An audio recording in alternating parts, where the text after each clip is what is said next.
Well, good afternoon. I'm Daniel Jones, and on behalf of InterVarsity Canada, we are honored and we are delighted to welcome each of you who are online right now, and to those of you who will tune in later.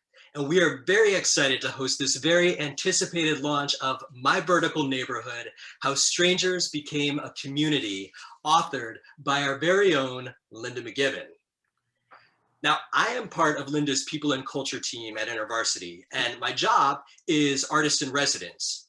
And as Lynda's colleague, but even more so as Lynda's friend and as an artist whose job it is to make art and to encourage artists to make art, I am so excited that this book, this creative, beautiful art, is going out into the world today. I had a privilege to get a sneak peek at it and read it this past week. And I'll tell you, as I'd heard these stories as they unfolded in the past, but I had such a different experience reading the book. So for one, I had never had the experience of knowing all the ins and outs of every location that the author actually talked about.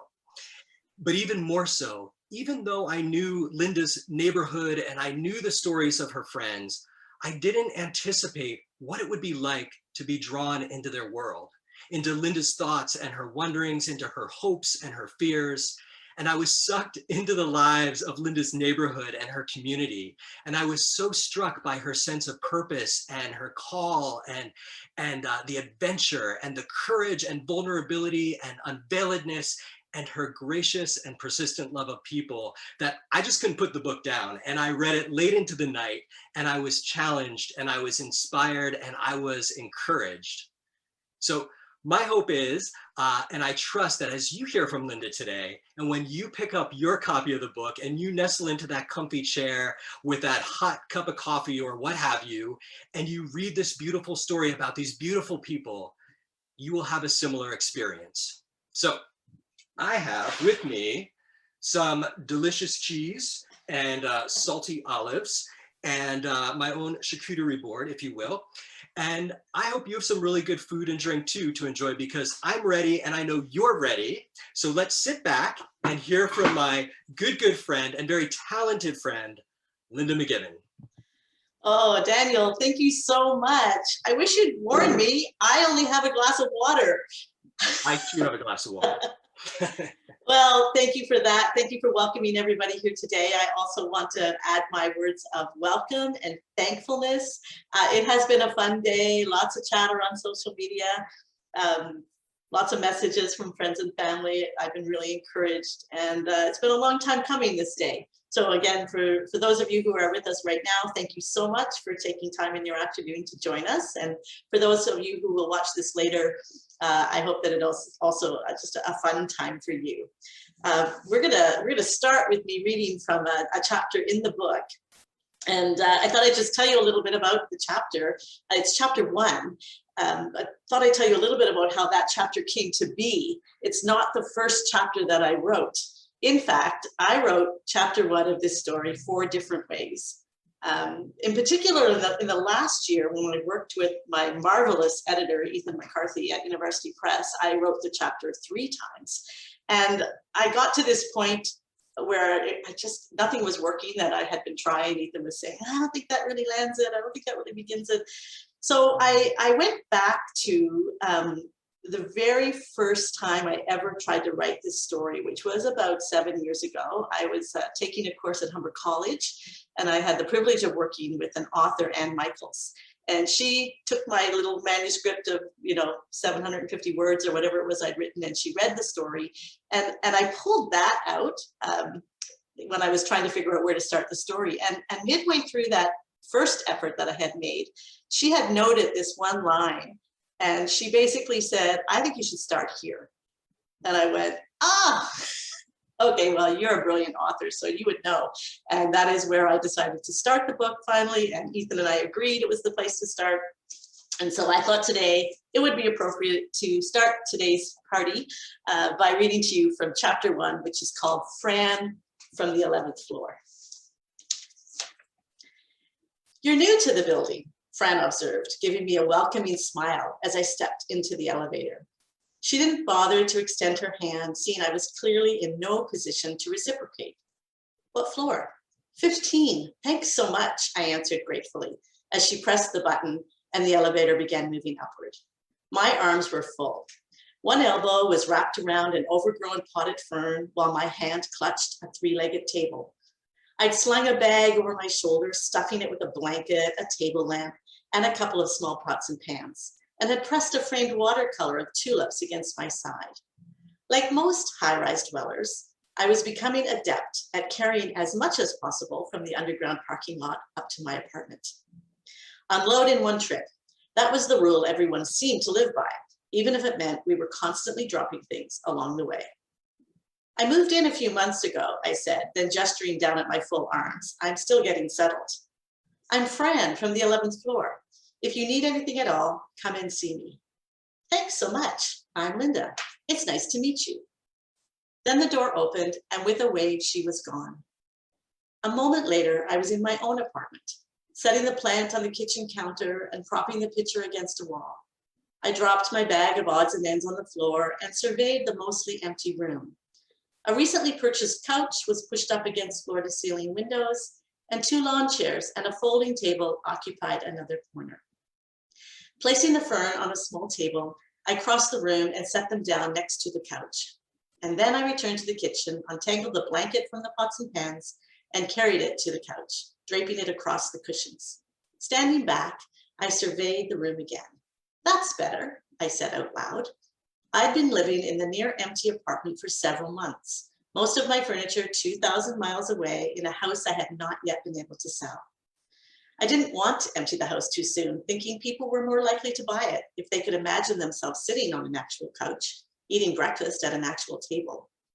When it finally came time to drive my car across the country, I packed it with only a few necessities, the pots and pans, and as many treasures as I could fit.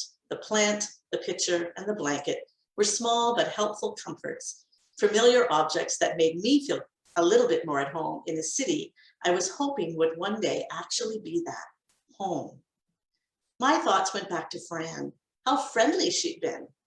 Would I have the courage to take her up on her offer of help? And even if I did, how would I find her? She hadn't given me her phone or her apartment number.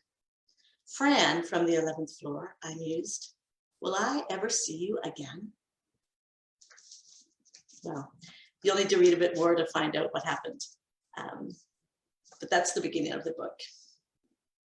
It's my great pleasure now to welcome a very, very good friend of mine, Eric Leish. Eric and I met about 5 years ago. He lives in San Diego, California, where he's a singer and a songwriter. He is the worship director at Ethnos Community Church. They've produced a number of CDs, and we're going to give away one of those as a prize later today. But Eric and I served together on a conference a few years ago, and we used to meet in different parts of the United States, and we always took cabs together.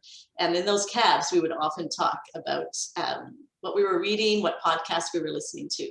So when I was looking for people to read early versions of his manuscript and write a review about it, Eric was top on my list, and I thought it would be great to have this conversation with him today. So Eric, I think you're there. Welcome. Welcome to the party. Thank you. So good to be here at the party. Lynda, it's been a little over a year, I think, since we last saw one another. It was January of 2020, one of the last trips that I took. And here we are, over a year and a whole pandemic later. And I know at the time you were still working on your book. And so I just want to say, hey, congratulations on publishing this beautiful memoir. Here it is, right here. I have my copy and I'm excited about it. Thank you. Now, you probably don't have a charcuterie board though, do you? You know what? I don't. I have kombucha. I'm addicted to kombucha. I wish, had I known that, I would have brought one. But look, I've read this book 3 times. 3 times I've read it. Unbelievable. It's so good. And each time, listen, I have had a range of emotions. I'm a feeler anyway. So, I mean, I went from crying to laughing to grieving and empathizing. And I find myself sitting with the stories of these once strangers and now friends of yours, and just seeing the beauty of their humanity. And it makes me think about the people in my own neighborhood that I should probably introduce myself to. And I know that this book will inspire other readers to get to know their neighbors the way you came to know and love some of the people that I fell in love with in the book. Yolanda and Rachel, I feel like I know them all. Nikolai, Brian, Fran, and even your non-human neighbor who I grew to love reading about, Jewel. So the book to me is compelling, and your storytelling, Lynda, is masterful and mesmerizing, which brings me to my first question. What gives this book this title, My Vertical Neighborhood? Meaning, what led to you becoming BFFs with total strangers in a Toronto high-rise apartment? Can you take us, Lynda, on the journey of leaving your small town of, I think it was about 140,000 people to move into Toronto, 9 million people with skyscrapers and high-risers? Can you take us on that journey? Absolutely. So I never anticipated I would live in Toronto. Most people born on the east coast of Canada don't. But I had an offer to take a job transfer with InterVarsity, and eventually thought, yeah, the job is, I will go.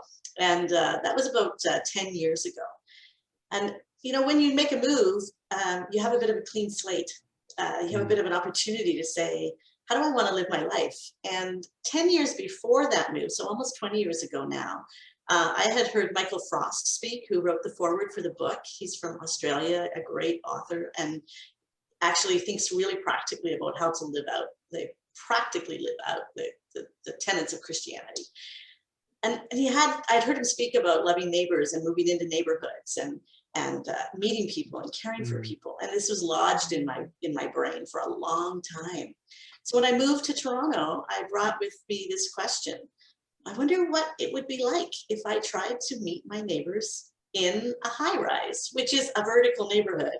You know, I started calling it my vertical life. I started talking about my vertical balcony garden. I had all these vertical things going on because prior to this, I lived in a house where you walked out the door and it was grass and concrete. So, you know, 15 floors up was a new thing.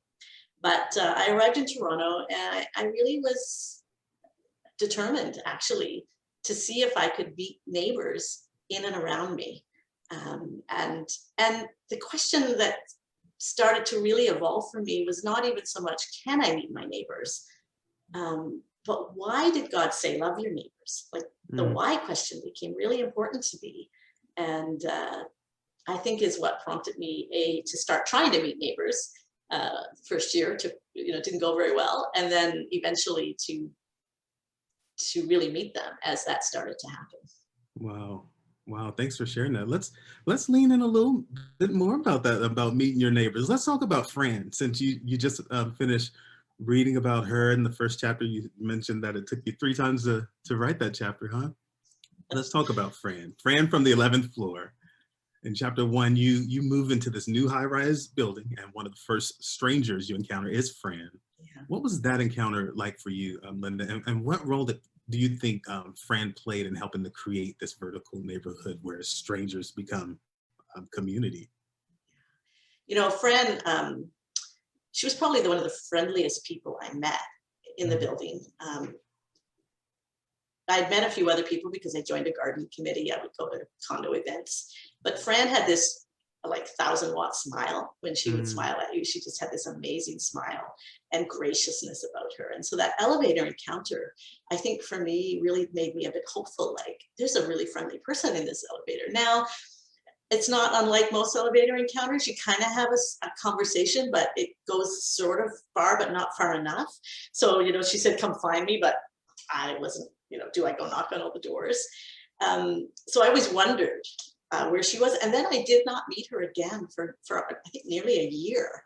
But she was friends with somebody else in the building. And that person invited her once we started having Monday night dinners. Fran was invited and came. Fran had always been friends, as she shared stories with her about her life. She always had been friends with people in the buildings that she'd lived in. So she was sort of naturally gregarious and outgoing. And, but, you know, it took somebody else, not even me, inviting her to come, which was actually a pattern that I discovered happened frequently. Somebody else other than me was doing the inviting. But Fran eventually came and discovered friendships with other people. Was a significant friend for me. That's wonderful. I love how she allowed you to connect with others. But you know, there's something that caught my ear just a moment ago. You said something about some Monday night dinners, and I love to eat. So, how did those dinners come about? Tell us a little bit more about the Monday night dinners. Well, eventually, and I don't want to give away too much about the book, but eventually there's a character named Rachel who moved into the building, who was a colleague of mine who had a very strong heart for hospitality and reaching out to people and getting to know people. Also loves to cook and has a determination about cooking, like just cooks wonderful meals. And we threw a floor party at one point, and after the floor party, she decided, like, why don't we do this every Monday night? People need a place to go on Monday nights. Everybody's at the work week. It's the kind of the start of the week. What if on Monday nights we threw open a door of her apartment or my apartment and just said, anybody who wants to come can come? And mostly she cooked, and we did that for about 5 years, either at her place, my place, or eventually other people would offer to host. But I don't know how many crock pot meals we cooked, but they became a significant place for meeting, connecting, getting to know people. 7 to 9, we always had a curfew. People could come sit around her tiny 400 square foot apartment and eat good food and have good conversation. Wow. So I'm noticing a theme here, a theme of connection with the neighbors. I mentioned a little earlier that I experienced this range of emotions when reading your book, Lynda, and I believe it's because you're just you're quite the storyteller. So for you, what were some of those emotions you experienced? What were some emotions you experienced while writing your memoir? And I mean, how do you feel now that it's written, published, and ready for the world to read now? Wow, that is a many-faceted question. I think, I wrote a blog about this recently. I feel very satisfied to have written the book. I've been wanting to write a book since I was like 9 years old. I used to tell one friend of mine, I'd rather write a book than get married. And she'd say, why? And I'm like, well, I think relationships take so much energy. Books take so much energy. If I had to pick one, I'd pick the book writing project. So I wanted to write a book for a very long time. So the opportunity to actually have done it and published it and worked with really great people. It takes a community to create a book, and I have certainly enjoyed that. So deeply satisfied. I am aware that the book I have written has that I've shared a lot personally about really what was going on for me. And over the course of writing the book and actually hearing from a few friends who are writers who gave me some early feedback, they kept saying to me, who is this book about? Is it about Rachel? Is it about Brian? Who's it about? Like, is it about the high rise or is it about you? And I think eventually the more drafts I wrote, the more I was able to say, no, I guess it has to be about me. It will also be about all the people that I've encountered, but I can only really talk about what's truly going on for me. I interviewed everybody in the book for hours, and so a lot of the dialogue in the book is from those interviews. So they had an opportunity to speak into their feelings. But for me, as I started to come to grips with the fact that I'm going to have to share what it was like for me to be full of joy, what it was like to be afraid to connect with people, what it was like to say yes to their invitations to me, what it was like to feel loneliness, what it was like to mess up and have to confess that to people. I realized, I guess I'm going to have to tell that story if I want to write this book. Wow. And so I feel a little vulnerable, but on the other hand, I think these are universal feelings and experiences that everybody has. And hopefully, as people read the book, there'll be touch points and connections. I mean, you've said yourself, you've had them. And so that, I think, is a great gift. And I, trust the book will do its job as it becomes this thing on its own that lives on beyond me. You do that quite well. And yeah, I did mention I have this range of emotions, and I am a feeler, so I love that I could just kind of be in touch with all of those feelings. And you mentioned too that you interviewed the different people that you share about in the book. And I'm curious, has anyone been able to, have they been able to read the book now that it's finished? They all read it in an early draft. and some of them have it now, but not all of them. Some of them I'm not in touch with right now, and I'm not really sure where they are. That's part of the reality. Part of it's COVID, but part of it is the transient nature of living in a big city or living anywhere. They all gave me a blessing and approval to tell their story, which is kind of amazing to me. But I will slowly, hear. I guess I have heard from Rachel. She has read the book and has been really encouraging. But I'm slowly hearing from others about that, their reaction to it, which is, once it's actually in a bound book, it's a little different than when it's an idea. Oh, I can imagine. Well, I'm really excited to be a part of this book launch, and I know we have some other things planned that's exciting, and I'm looking forward to it. So I think I could probably squeeze in another couple questions here before we move on to continuing to celebrate. Before we do that, I do want to do this. Because I want people to experience what I experienced when reading your book, Lynda. And so I want to encourage everybody to purchase this book. Don't just get one copy, get multiple copies and share it with your friends.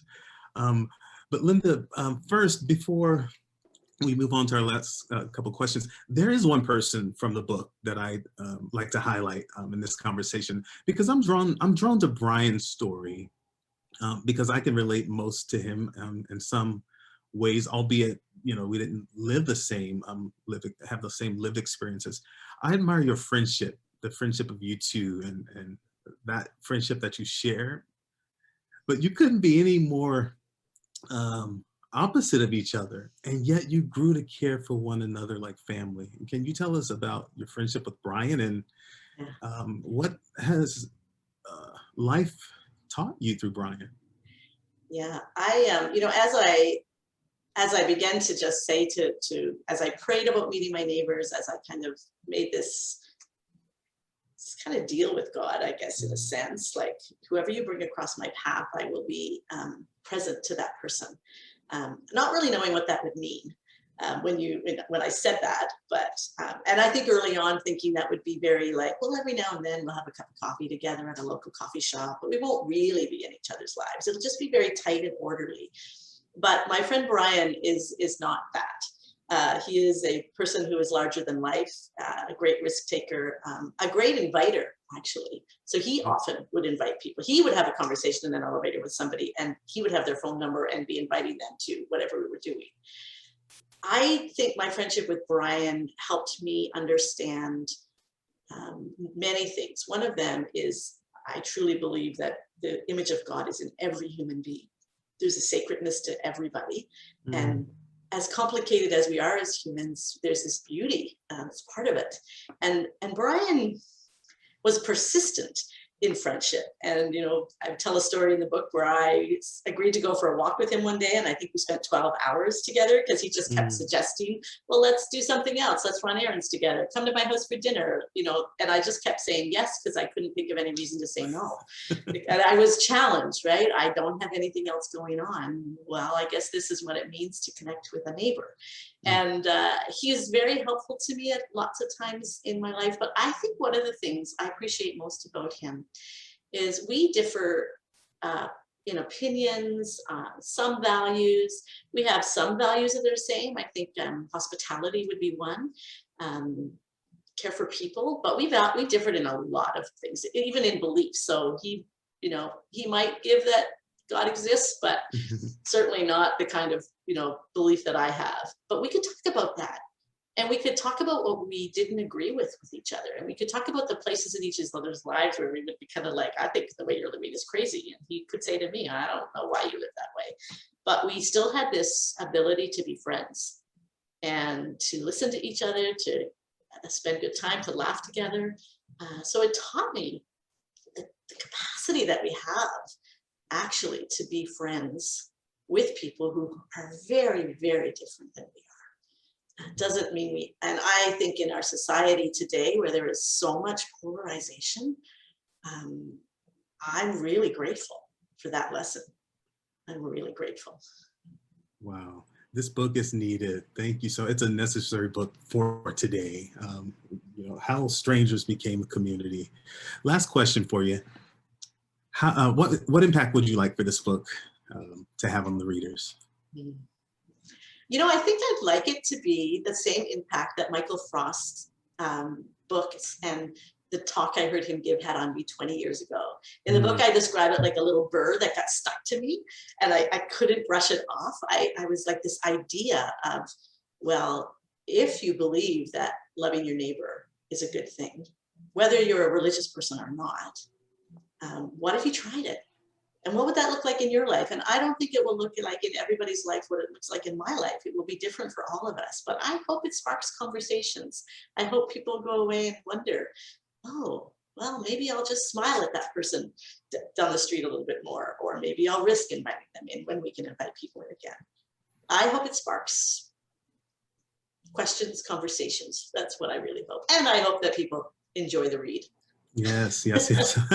Well, speaking of questions and conversations, I think we are going to make room for some questions now. And again, thank you. And I think I'm going to read this book again the 4th time. I live near the Pacific Ocean, so I'm probably sometime in the next few weeks going to find myself sitting next to the ocean. And lucky you that you can sit by the ocean and read it. I too am going to read it again, although not by the ocean, but maybe Lake Ontario. I have a million questions too, probably for both of you. Eric, I'm a feeler too, so I get the feels and I'd love to talk to you about that. Lynda, we'll chat at our next check-in, but I know that there are lots of people who are watching right now who have questions for you. And so I would invite all of you who are out there, if you have a question for Lynda, to go ahead and write it down in the chat. And with your question, if you can let Lynda know where you're from and how you know Lynda, that would be really fun and great. And then we're going to come back to those questions in just a few minutes. But while you're doing that, Lynda is going to read another excerpt from the book. So you could take that and write your questions down and then soak in some more words from this lovely book. Thank you. Okay, I'm going to jump ahead to chapter 12. So to anybody who does not like to know what's coming, I'm not going to read it all, just a little spoiler, and I'm going to jump ahead a bit. So this is called Joy and Sorrow. And it talks about food, of course, at the beginning. Nourished by so much food and so many conversations, an actual community of neighbors was taking shape. We were becoming more than the dictionary definition of neighborhood, a part of a town or city where people lived. We were also becoming more than the dictionary definition of neighbors, people situated near or very near to one another. We were becoming a community. Brian often described it to new people as a place where he felt belonging, welcome, even love. Of course, not everyone shared his perspective. Certain people enjoyed everyone. For others, just sitting in the same room for any length of time with a particular person required more patience than they could muster. Our relationships ran the gamut from passion to annoyance, from silence to static. In the early years, there was a great deal of movement among us. People drifted in and out. Some left for months, some even years at a time. Sometimes we'd hear from them, or they'd come back from a visit, and sometimes we knew they were gone forever. When I look back on the first few years of becoming friends with my neighbors, it feels like the early days of a love affair, that short and intense period where you can't get enough of the other. You're desperate to discover all there is of the person who has so absorbed your attention. This wanes, of course. It's impossible and not particularly healthy to try and sustain such a manic level of activity. But in the moment, it's exhilarating. You don't even really notice what's happening until much later when you look back and realize things have slowed into a more reasonable routine. You get more sleep. In the first 3 years of connecting with my neighbors, before the inevitable fractures and breaks fully set in, I spent a lot of time with my new friends, sometimes in groups ranging from 5 to 15 people, sometimes just with 2 or 3. Our group activities were so much fun. Bocce ball, croquet, a picnic for Canada Day on the expanse of lawn between our condo and Lake Ontario, another picnic and a swim in the small rocky beach near us for Labor Day.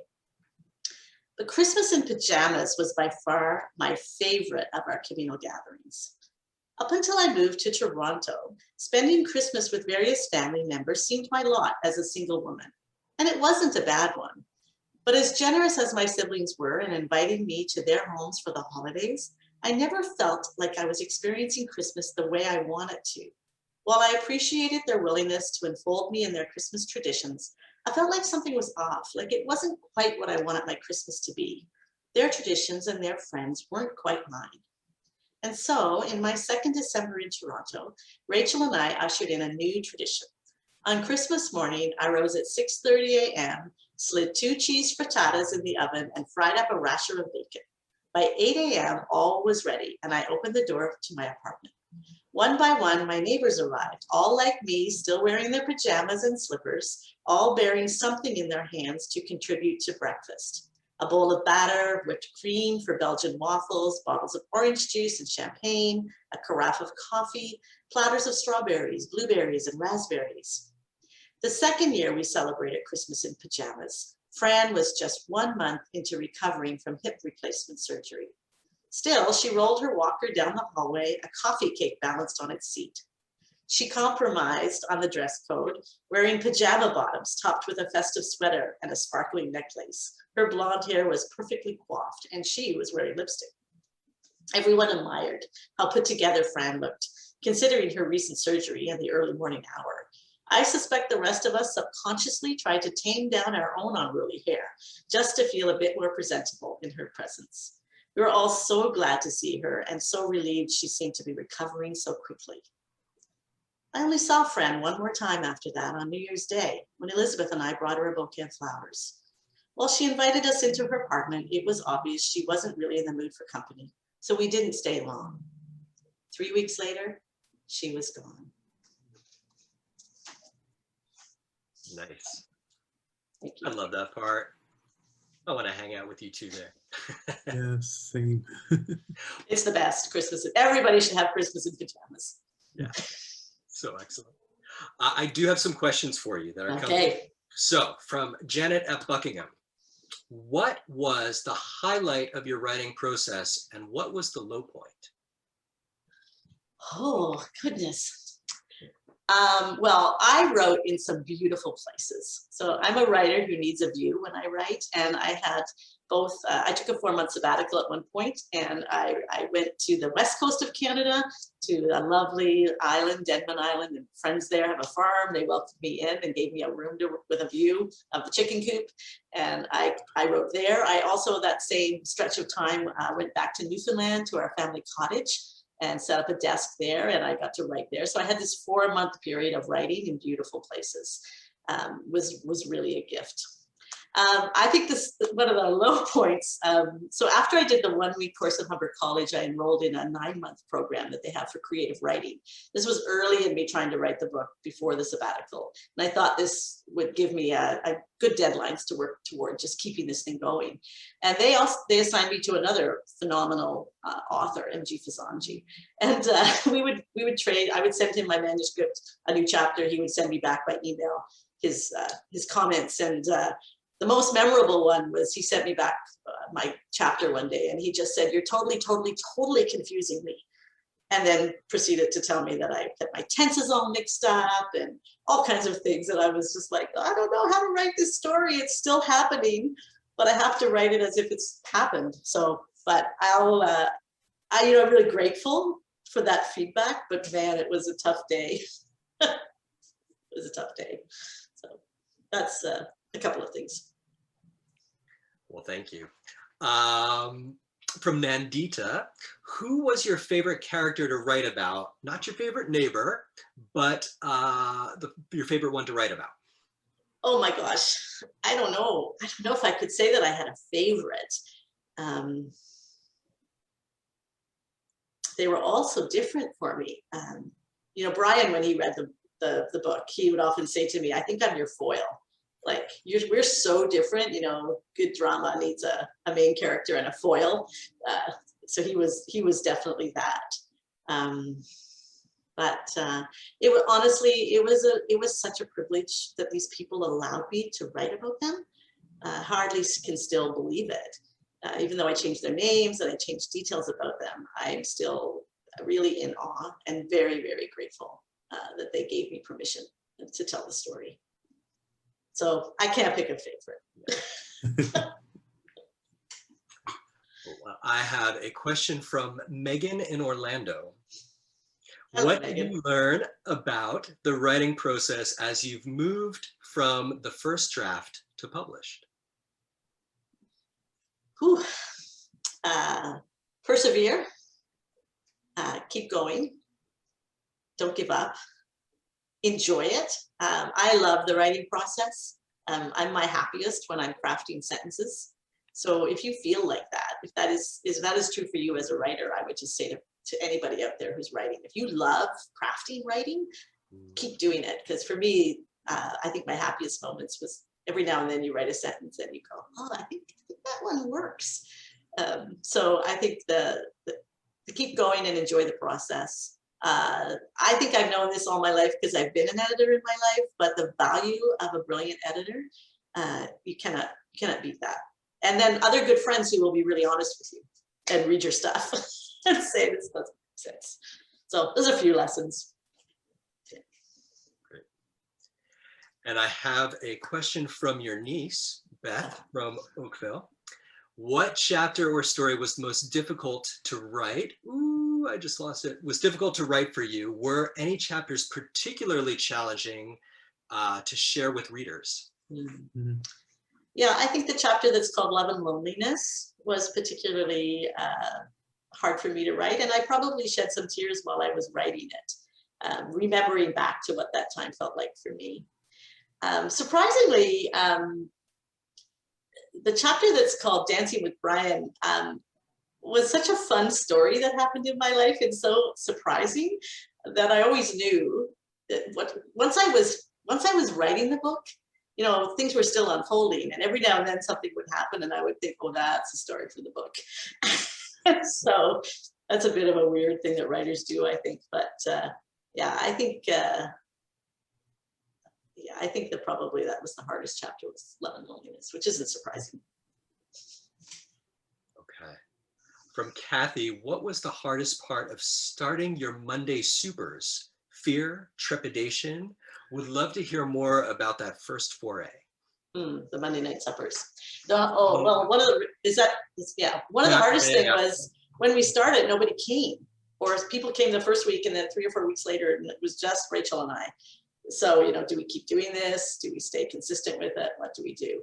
That was hard, but I would say what was even harder than that is once people started coming, Rachel and I had really only one rule, and that was everybody is welcome. And no subjects were taboo. Nothing was off the table. So, and you know, some of my friends are pretty unfiltered people, so they would come and the conversation would get sparky and lively. And that was sometimes hard because A, some people wouldn't come back. And B, in the midst of it, you're always kind of thinking, oh, how do I make this more comfortable for people? How do I make it hospitable? So very challenging, but we survived it. We survived it. All right. From Jill, what was one small piece of feedback you received during the writing process that had a huge impact on the end result of the book? I think it was the question, actually my writing friend, Deb Carr, asked me, and she was the earliest reader of this book as I was drafting it in the very early days. And she said, who's the book about, Lynda?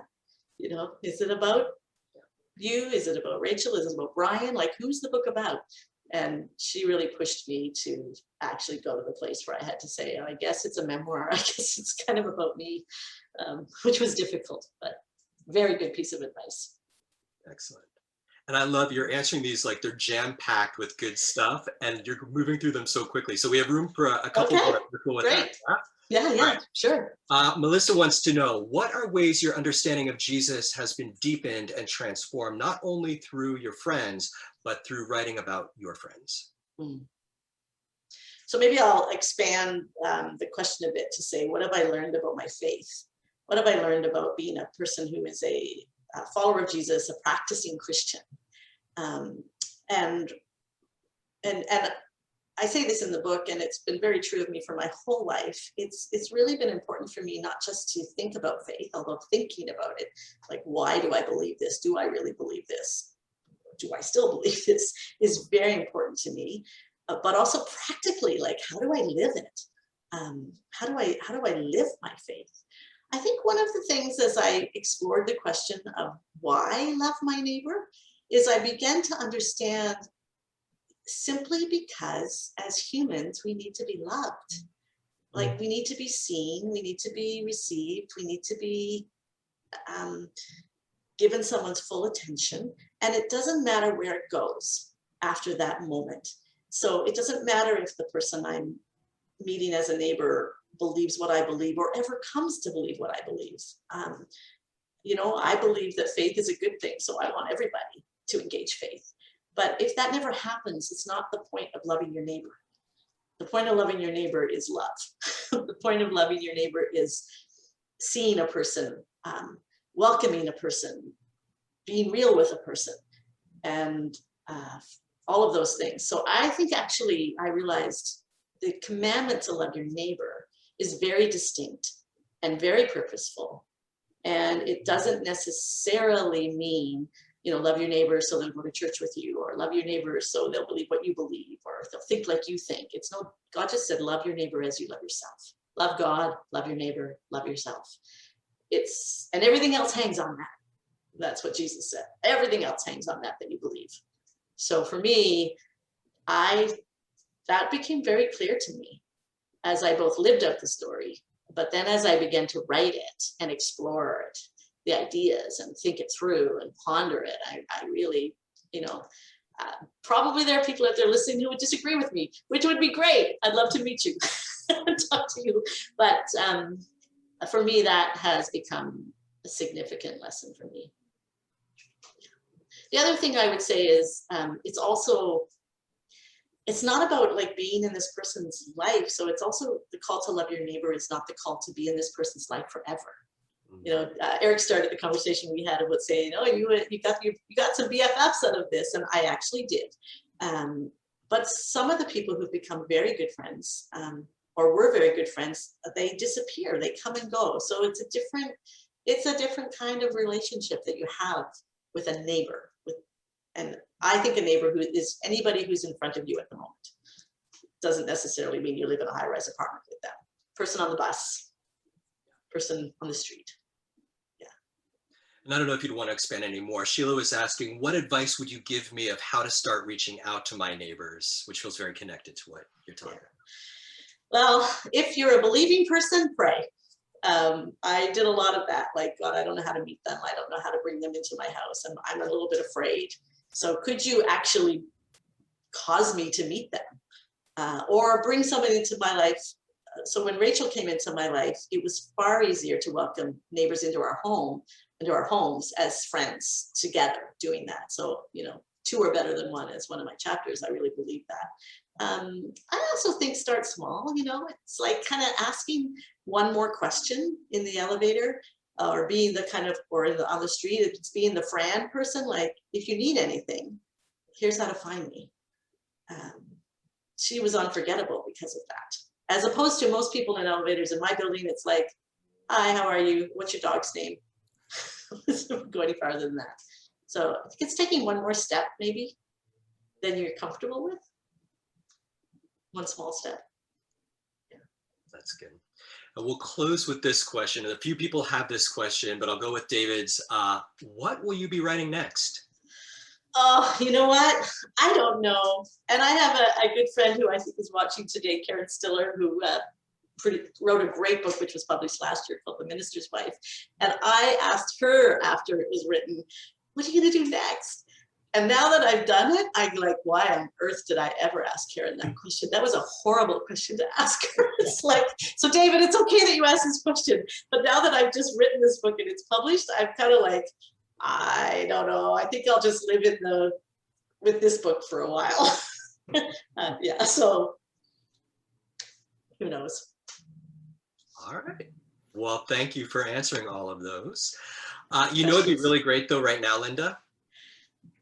What would be really great right now? You got to answer questions, but what if we ask the audience some questions as well? And what if there are prizes involved? That'd be fantastic. Would that be great? I think that'd be fantastic. Okay, so we have 3 questions for you in the audience. They will be coming up on the screen very shortly. And with each question, a specific prize will be attached to that question that could offer you some great opportunity to invite some neighbors and friends into your home when you're safely able to do that. So here we go. The first question, and you could write these, put these into the chat, and then, well, I'll come back to this. Let me ask the first question. Number one, what's your favorite genre of music to play during a dinner party? Question number two, what's your go-to food to serve when you invite new people into your home for a meal? And number three, share the first name of a neighbor you are really glad you've met in your life. So those are the three questions. Now, what are the three prizes? Let's take a look at those. Aha! Prize number one, connected to your favorite genre of music, is Eric Lige's Ethnos Project CD, Volume 3, which is amazing. So, connected to number two is Volume, Cooking for a Community Cookbook by Sharon Stewart. It's an excellent cookbook, and I highly recommend the Ginger Snap Cookies on page 104. And the third prize connected to the third question is a $50 gift card for a charcuterie board.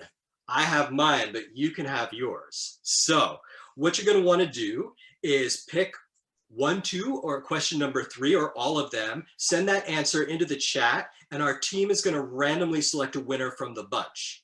Okay? So put your answers in, and we'll be back in a few minutes to announce who the winners are. But in the meantime, Eric and Lynda, I'm going to throw these questions to you. Okay. You can answer anyway. So what is your favorite genre? I'll start with you, Eric. What's your favorite genre of music to play during a dinner party? I would say jazz. Me too. Maybe a little bit of Miles Davis. Yeah, me too. Lynda? For me, I think often I go to East Coast musicians, especially here in Toronto, because I want people to know. So Eric Angus White, who happens to be my cousin's son, he's got some great CDs out. So some East Coast music there.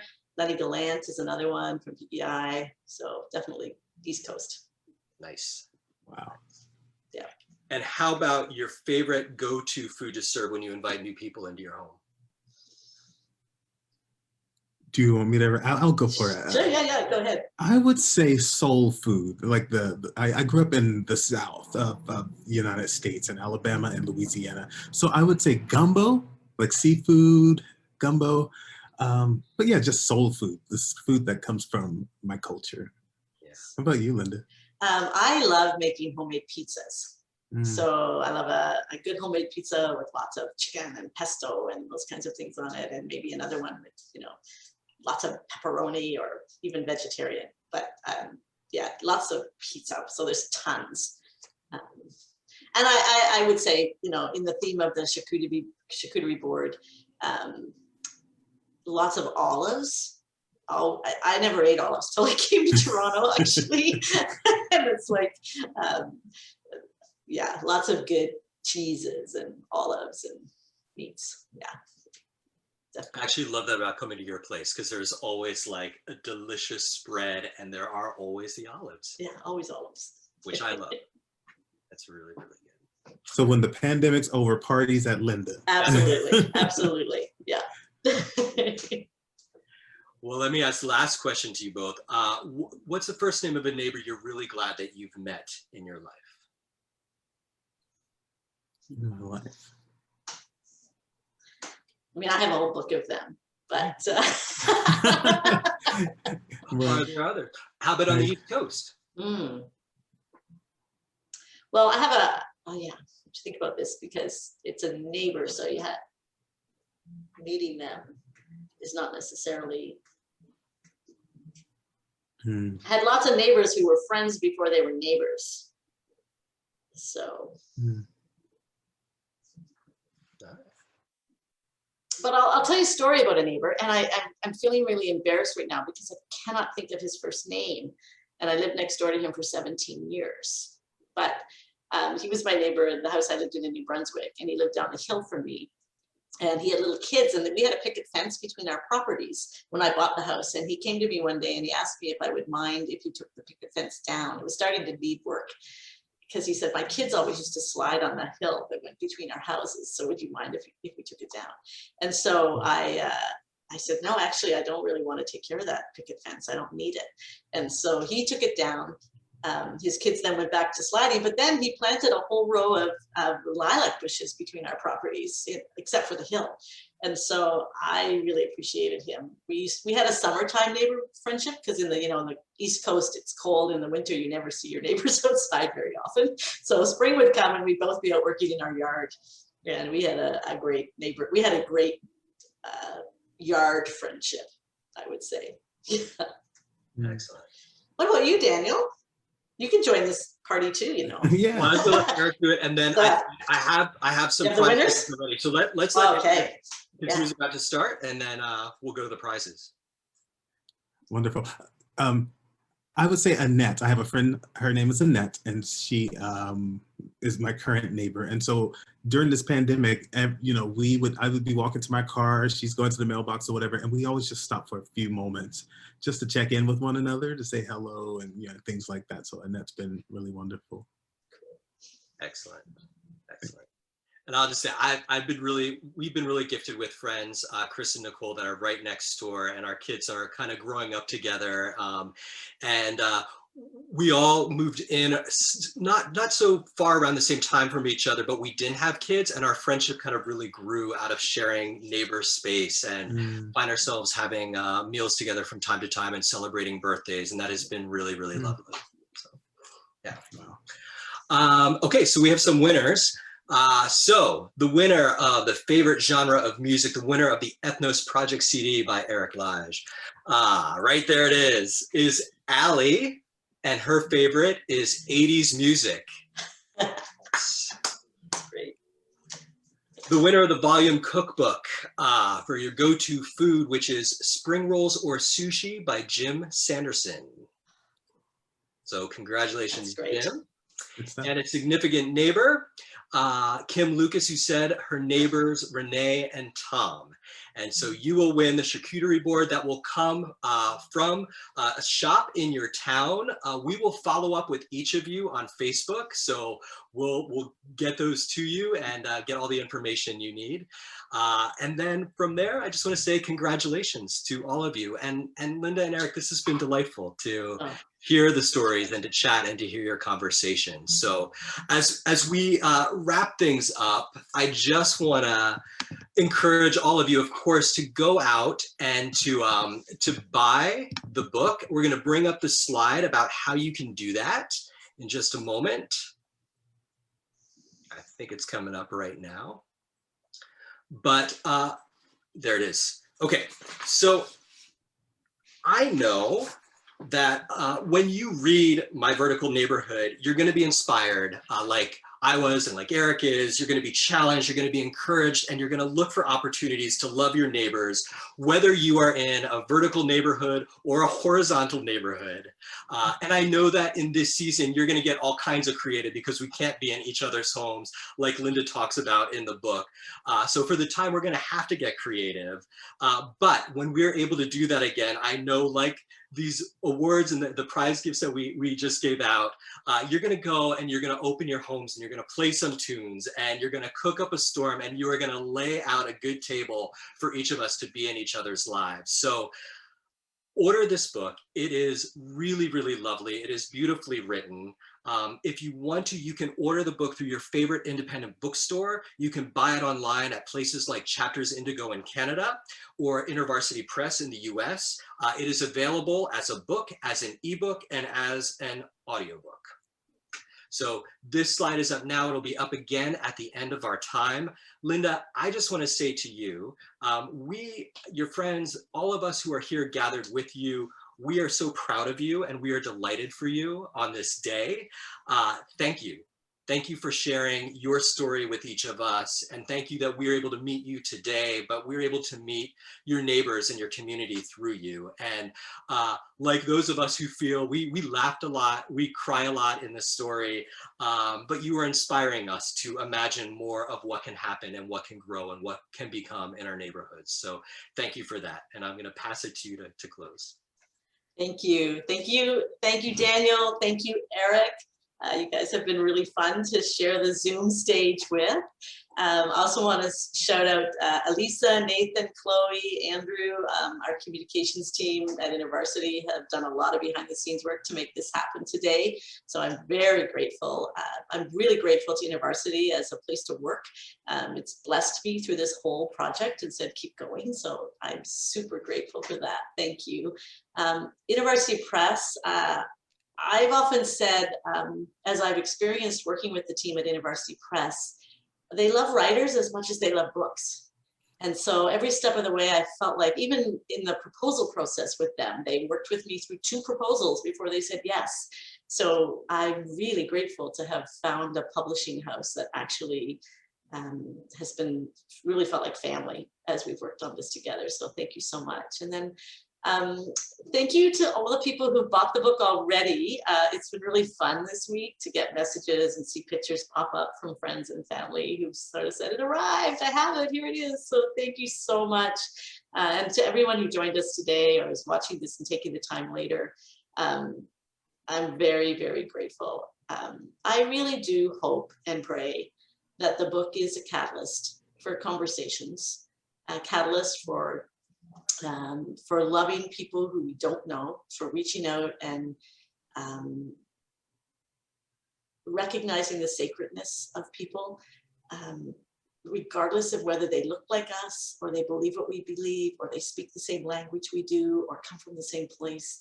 I'm heartbroken by the constant stories that we're seeing on the news these days about violence against people because of their ethnicity or their language or their roots, any of that. So my prayer is that this book will spark the possibility in people's lives about living more humanly with each other. So may it be so. May it be so. Thank you.